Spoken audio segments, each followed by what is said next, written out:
everyone, welcome back to my channel. I'm Huck. Today we are doing my November wrap up. So in November, I finished 7 books and I DNF'd 3. So November was a pretty good reading month for me. I was happy that I got through 7 books, which is more than I've been getting through in the last couple of months. So feeling good about that. And also a lot of them were 4-star reads, so just like good solid books that I was really enjoying. We will start with the DNFs really quick and then get into the stuff that I actually completed. So my 3 DNFs for November were Who Fears Death by Nnedi Okorafor, The Lies of Locke Lamora by Scott Lynch, and She Who Became the Sun by Shelley Parker Chan. I already posted my fall DNFs video, so that will be linked in the description, and that will have more of an explanation about why I DNF'd these 3 books and the other books that I DNF'd in the fall, so in September, October, and November. Alright, let's get into the books that I finished. So the first book that I finished in November was Summer Suns by Lee Mandello. This is kind of like new adult, contemporary, like paranormal with a little bit of horror. Like, I don't know if it would really be categorized as horror, although I think it might be in the Goodreads Choice Awards like horror category, but I feel like it has elements of horror rather than being like horror genre. It's more just like paranormal. Anyway, this one, I actually had heard nothing about it until like right at the beginning of November. I saw like one person review it and they reviewed it kind of negatively, but for some reason it piqued my interest, partially because they compared it to The Raven Cycle. And so I watched that review and then just that same day immediately went out, bought the book, and just read it in like 2 days. And I ended up really enjoying this. So, okay, I should actually explain what this book is about. All right, so in this, we are following our main character, Andrew. I forgot what his name was.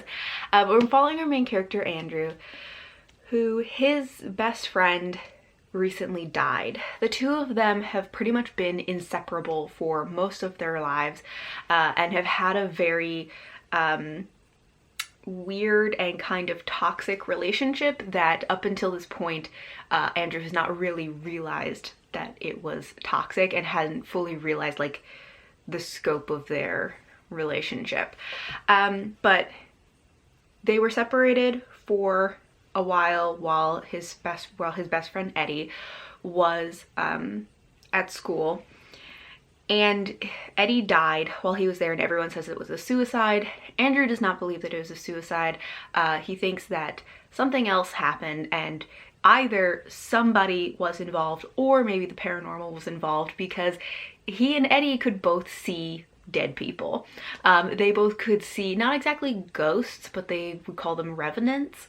And so he thinks that also could be involved somehow. So he goes down to where Eddie's school was and is trying to kind of retrace Eddie's steps, put together the pieces, find out who Eddie knew, what was he researching for school, like what was he doing.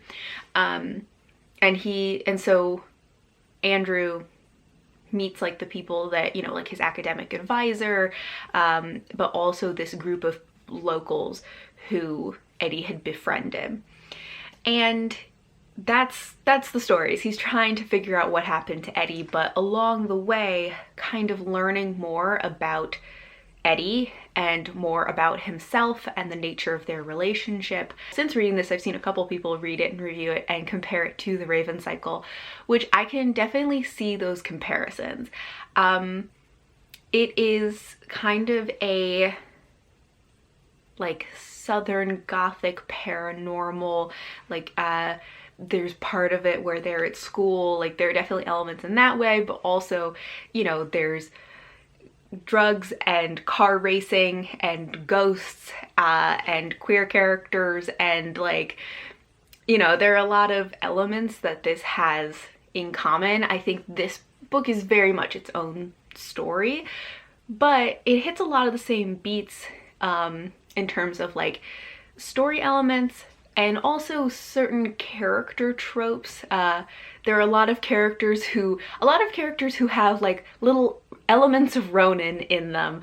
I feel like Eddie, who died, is almost like a mix of like Gandhi and Ronin, and then our main character Andrew is maybe a mix of like Noah and Ronin. But yeah, so it definitely hits some of the same beats, but is kind of aged up because this is more like a new adult age range, because I think they are in grad school in this book. But I ended up really enjoying this. I really, I mean, I didn't love it as much as The Raven Cycle, but I do enjoy a lot of those, you know, plot beats and character elements and things like that. There were some things about the pacing that didn't quite work for me. The first like 20% of the book was didn't like really suck me in. And I think part of that is because the main character doesn't really interact with a lot of other people, or he's just kind of like grieving, but like in his own bubble, and it's not really moving anything forward. It's not moving forward either plot or characters or relationships. And it's just, I don't know, it wasn't that like interesting for the first like 20%, but then after that point I started to get more into it. He started kind of interacting with people more, and then about halfway through I really liked the second half. I also think this book has there's a lot of backstory that we don't know. We're kind of thrust into the middle of this relationship that like they've had pretty much their whole lives. There are other, there's another friend that they've had that you can tell that there's a lot of backstory to these characters, their lives, their relationship, all of this, which we don't get fully fleshed out. It kind of feels like we came in like partway into a story. And so I kind of wish that, I don't know if there had been a book before this, or even if like a very detailed prologue or something. Like, I'm not usually a fan of prologues, but I just feel like there needed to be something at the beginning to kind of establish some of the backstory for these characters, especially because so much of this book is based on the fact that, Eddie and Andrew had this really close, intense relationship. But Eddie's dead the whole time, and it can be very difficult. Like, it's not impossible, but it's very difficult to build character and relationships when one of the characters is dead and like isn't there. So I think that having something to kind of show what their dynamic was like before Eddie died would have been really helpful. There are also just like a couple of small things in terms of how the author either withheld or revealed information that I think could have been done with more finesse. But I believe this is a debut, so those are things that I think can grow as an author writes more. But there were certain things that I felt like little details of information or things about characters that I think could have been inserted or revealed either in a different way or at a different time to have greater impact, or to kind of carry the reader along more easily and like feel more with the characters. All of that said, I did really enjoy this overall, and I gave this one 4 stars. After reading Summer Suns, I was still kind of in the mood for something like this that was like a paranormal southern gothic, which is not a mood that I am usually in. So I took advantage of that to finally read The Blood Keeper by Tessa Gratton. Because that is essentially what this is. It is also kind of paranormal southern gothic contemporary, but like YA. This is the second book in the Blood Journals duology, and this is one that I have been meaning to read. I read the first one earlier this year, and it is one that I kind of read knowing that I wasn't necessarily going to love it, but I just wanted to have read it because Tessa Gratton is one of my favorite authors. I'm trying to read through all of her books, but some of her like older work just isn't really my thing. This is either her first series or her second series. It's one of the earliest things that she had published. And so it's just like not really my thing, but I'm still reading it just, you know, to have a comprehensive, have comprehensively read her books. Anyway, so that was just sort of going into this. I was like, I kind of know this isn't really going to be my thing, but I want to have read it. And since I was kind of in that mood, I was like, this is the perfect moment to take advantage of finally being in the mood for this book. Anyway, so this is kind of a companion sequel to the first book. Like it takes place after the events of the first book. And you do see characters from the first book appear, but it is kind of its own standalone story. It's not like you're following the same characters. But in this, we're following Mab, who has been raised by this man who has magic and has been alive for a very long time, and he uses blood magic and like maybe was sort of the leader of a cult, but she is sort of like his heir to take on this mantle of magic and also like kind of caring for this land and protecting it.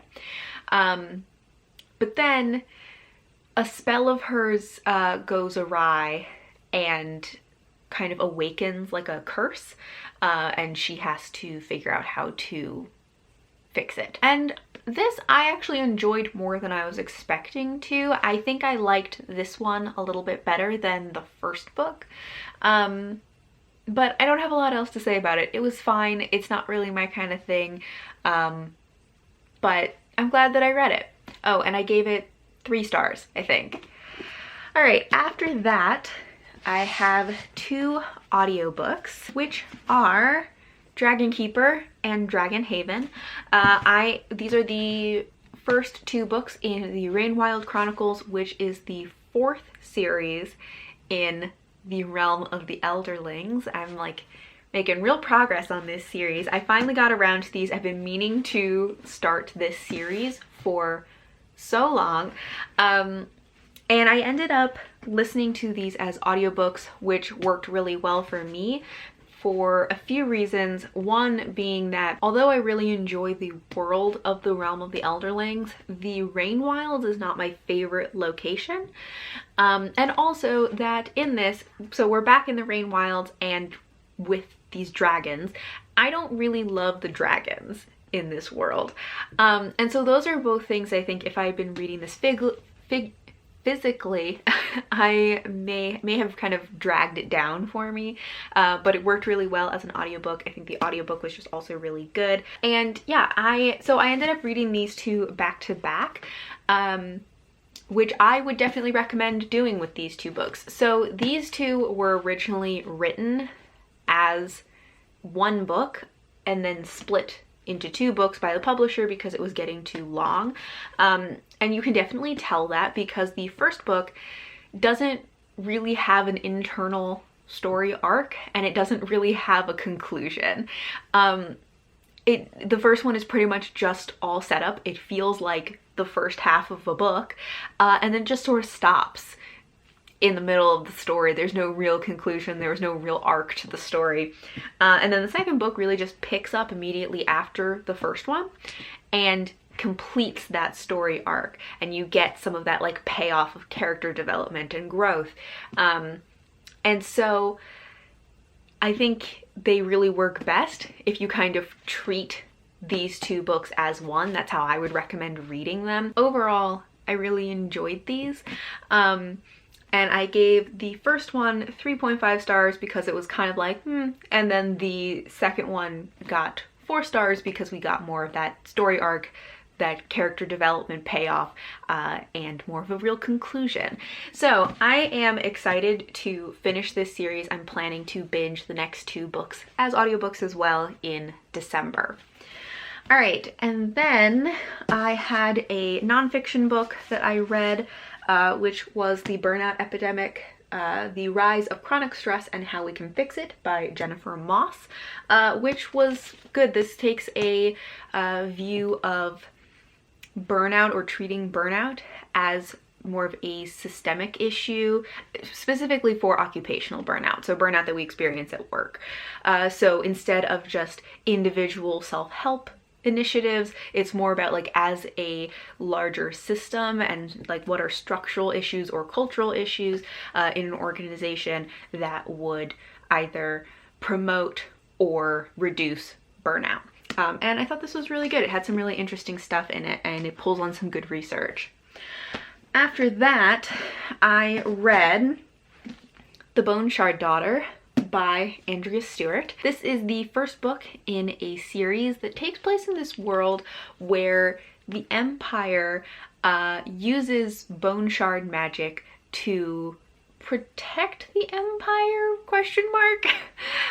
So the Emperor is the only person who is able to use this type of magic, which involves kind of cobbling together constructs made from the body parts of various animals, and then fueling those constructs with bone shard magic. So they take bone shards from the citizens of this world, and essentially using a bone shard in a construct kind of saps the life force from a person to power the construct. So whoever's bone shard is used will die more quickly. And so this is a huge like burden and sacrifice on the part of the citizens of this empire. We're following multiple points of view. The main character, I would say, is Lynn, who is the daughter of the Emperor. She's supposed to inherit the empire, but about 5 years ago, she got this mysterious sickness that caused her to lose her memory, and now her father is refusing to teach her the bone shard magic and refusing to let her like inherit the empire because she won't have this magic in order to protect them. And so she is trying to figure out like how to get back her memories, but also trying to learn bone shard magic on her own behind her father's back, and also kind of discovering some other secrets along the way. Then we also follow some other points of view, like Jovis, who is searching for his missing wife, but also kind of becomes this unintentional hero, saving children from the fate of having their bone shards removed. We also follow Falu, who is the daughter of a governor, and she kind of accidentally gets involved in a rebellion. And then there's a character named Sand who is on an island, and for most of the book it's very unclear like why we're following this character, but she doesn't really know what's going on either. And in this, Lynn was definitely my favorite point of view to read from. There are a lot of things about her plot that I think especially appealed to me and worked for me. And I feel like I would have enjoyed this book more if it had been like primarily Lynn with just like a sprinkling of the other characters. And I think part of what would have worked better for me about that setup is that these characters, like there's a lot of stuff that had to happen in this book, and there are 4 different points of view, and so it feels like we just kind of cycle through these plot lines really quickly, and we don't really get a lot of times to like sit in each one and really get to know these characters, so they end up feeling kind of underdeveloped. And so I would have liked to spend more time in Lynn's point of view and really flesh out her character and develop that, and then just get a sprinkling of the other side characters as well. I think that feeling underdeveloped is kind of one of the issues that I had with this book as a whole, because I felt that way about the world building as well. There are elements of the history that I think need to be fleshed out in order to kind of make this make sense. And then there are things about the magic as well that just didn't totally make sense to me, that I have a lot of questions.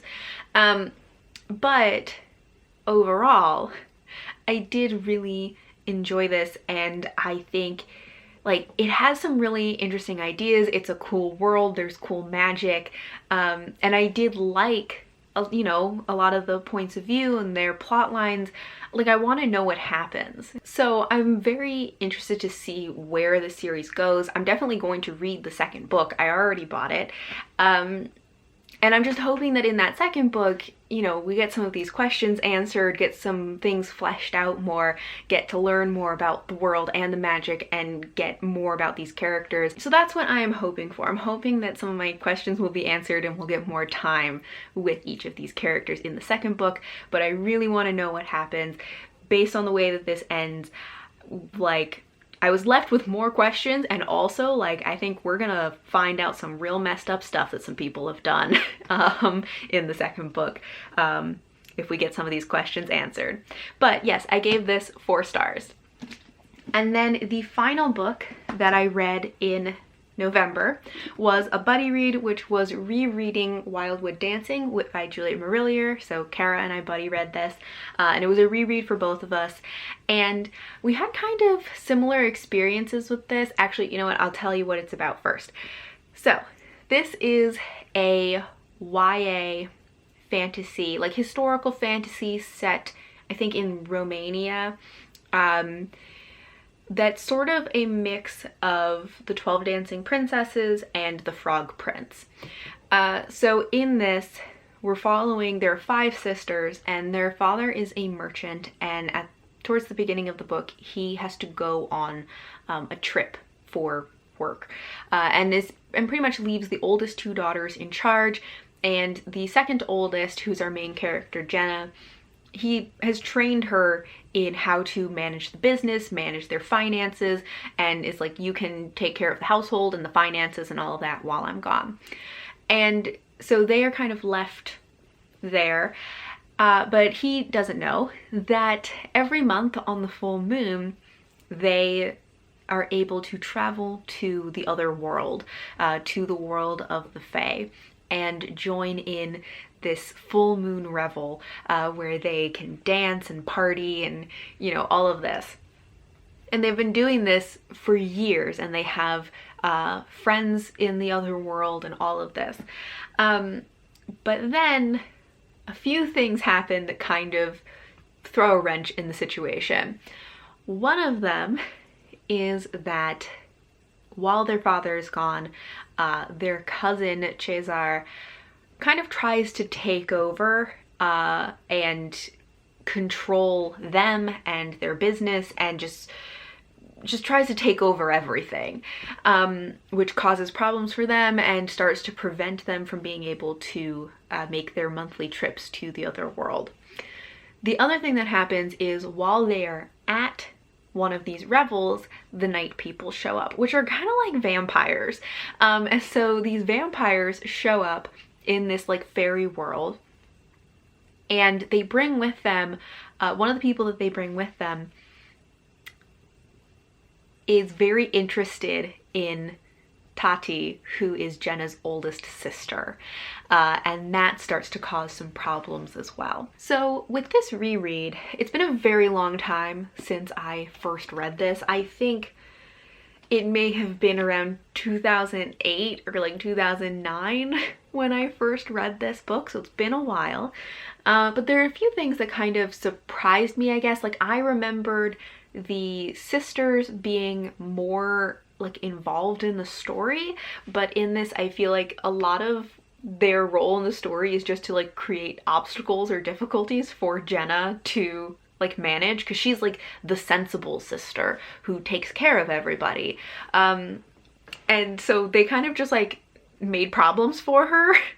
And I just remembered them having more of like a, you know, band together kind of sisterly bond. Also, her older sister Tati gets really annoying, which I either had forgotten, or maybe she just didn't annoy me as much the first time I read this, but oh my gosh, her sister gets really annoying and kind of just like useless throughout the story.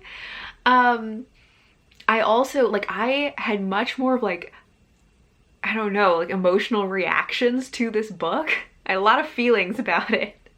and getting really frustrated with certain characters than I remembered, especially also like her cousin Chazar.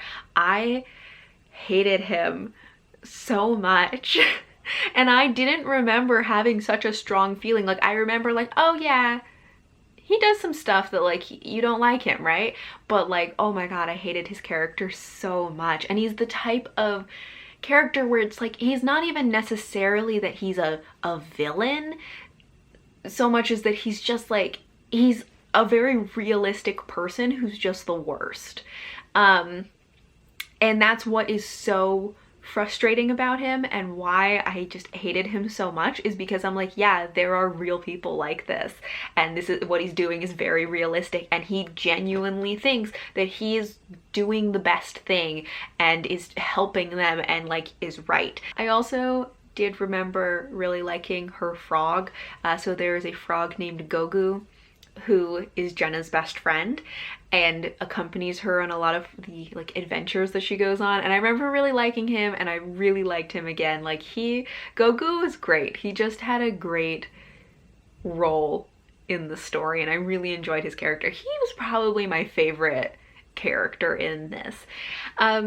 But things that I liked about this book, like overall I had a really good time with it. There were a lot of things that frustrated me, and a lot of things I was like, oh my god, why are they doing this? But overall I just really enjoyed this story. I mean, like Juliet Marillier, we all know, I love her and her writing. The setting for this is just so beautifully vivid, especially when they go to visit the fairy world. It's just like you can see this like incredible fairy revel, and it's just like everything is so vividly drawn. There's a friends to lovers romance in this that I really like, and I love friends to lovers. I feel like it is an underappreciated trope. And I really loved it in this. Yeah, and I just like had a really good time with it. And you know, I was enjoying it all the way through, but then the last portion of this, even though like I knew how the book ended, I was like surprisingly like on the edge of my seat while I was reading the last section of the book, and I just like sped through. But yeah, so I had a great time with this, and I gave this 4 stars as well. Alright, so those are all of the books that I read in November. I would love to know if you have read any of these, or what you thought of them, or how was your November reading. But thank you all for watching, and until next time, bye!